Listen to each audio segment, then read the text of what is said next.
Arvind Kejriwal jail में हैं और हरियाणा की राजनीति में खूब बवाल मचा। इस पूरे मुद्दे पर सत्ता पक्ष विपक्ष की तरफ से क्या कुछ कहा गया, आइए जानते हैं। कानून से कोई भी व्यक्ति ऊपर नहीं है, हर व्यक्ति कानून के दायरे में है और ईडी ने कई बार उनको समन भेजे हैं, तो स्वाभाविक ही है कि उनको उसमें शामिल तफ्तीश होना चाहिए था, जाना चाहिए था, अपनी बात रखनी चाहिए थी। ऐसा नहीं है देश में कि केजरीवाल जी पहले मुख्यमंत्री हैं जिसको ईडी ने नोटिस किया हो। इससे पहले बहुत लोगों किया और इस प्रकार की जो एजेंसियां उनमें पहले जो आज देश के प्रधानमंत्री हैं उनकी तो बहुत जांच चली, लेकिन वो हर जांच में पेश हुए और उन्होंने अपनी बात रखी।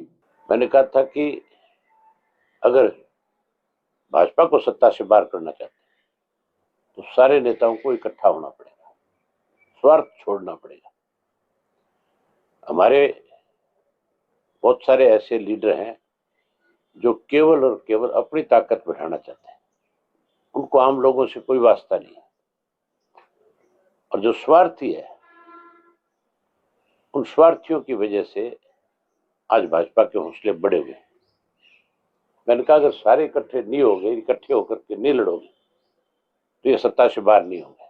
अगर ये सत्ता से बाहर नहीं हुए, श्रीमान अरविंद केजरीवाल सालों साल से देते आए और अन्ना जी का जो आंदोलन था वो भ्रष्टाचार के ऊपर ही आधारित था कि इस देश के अंदर भ्रष्टाचार खत्म हो और लोकपाल इस देश के अंदर आए। अब जब वो इतने साल से दिल्ली के मुख्यमंत्री हैं और उनके कार्यकाल में वो जब जिम्मेवारी के पद के ऊपर है, दिल्ली के मुखिया हैं, दिल्ली में भ्रष्टाचार हुआ है, तो फिर मुझे लगता है कि नरेंद्र मोदी जी के नेतृत्व की सरकार जो पारदर्शिता के आधार पर काम कर रही है, सरकारी एजेंसियों का दुरुपयोग करके निशाने पे लेने की कार्यशैली कोई नई नहीं है। लगातार पिछले कुछ वर्षों में देश की तमाम विपक्ष की प्रखर आवाज़ों को कुचलने के प्रयास जारी हैं।